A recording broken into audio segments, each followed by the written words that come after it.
Avrupa Gençlik Çempionatın çıkışlarına göre Gagao sporçuları Darya Vlah 59 kiloluk kategorisinde hem Daniil Zakhariya 79 kiloluk kategorisinde kazandılar bronz ödülleri. O oldu juniorların aralarında bronz ödülcüsü pek iyi gösterdi güreşi. İlk güreşte taradı Ukrayna'dan sporçuya. Angası Dilberkeri taradı Avrupa'yı hem dünya yarışmaklarında. Pek iyi geçirdi güreşi Sadet tarattı ona ballara göre. Piotr Kurunuş'una da Moldova'nın toplumu var niceydi daha iyi çıkışları göstersin ama pandemiye beterine az sınışlar geçirildiler.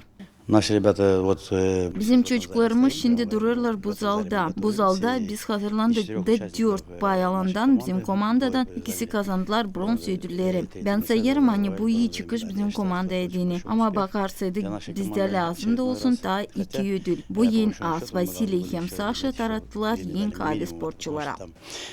Наши ребята, которые выступили за Вася и Саша выступили, но они уступили достойным соперникам.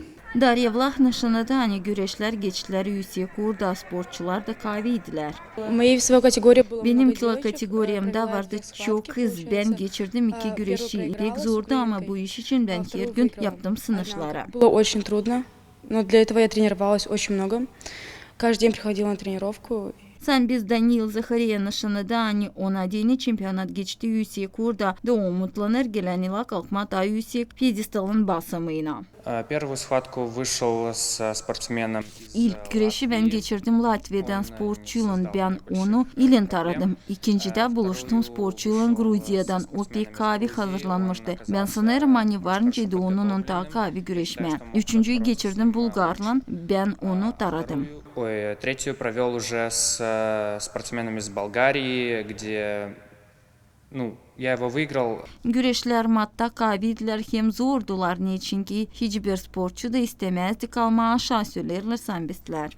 Соревнования прошли достаточно трудно, соперники попали. Yarışmalar geçtiler zorca, sporçular düştüler kahvece. Onlar iyi hazırlanmıştılar ama pandeminin beterine hepsi geldiler biraz dil toplu. Küçükten güreşmedik de yarışmak pek kahveydi. Потому что давно не боролись, давно не выступали, и была очень хорошая, большая конкуренция на соревнованиях. Şimdi çocuklar sıkı hazırlanacaklar dünya yarışmalarına sambo hem judo güreşmelerinde hangileri geçecekler bu yıl. Yine de Kanser Grigorij Stavilov, Evgeniy Melnik, GRT Haberler.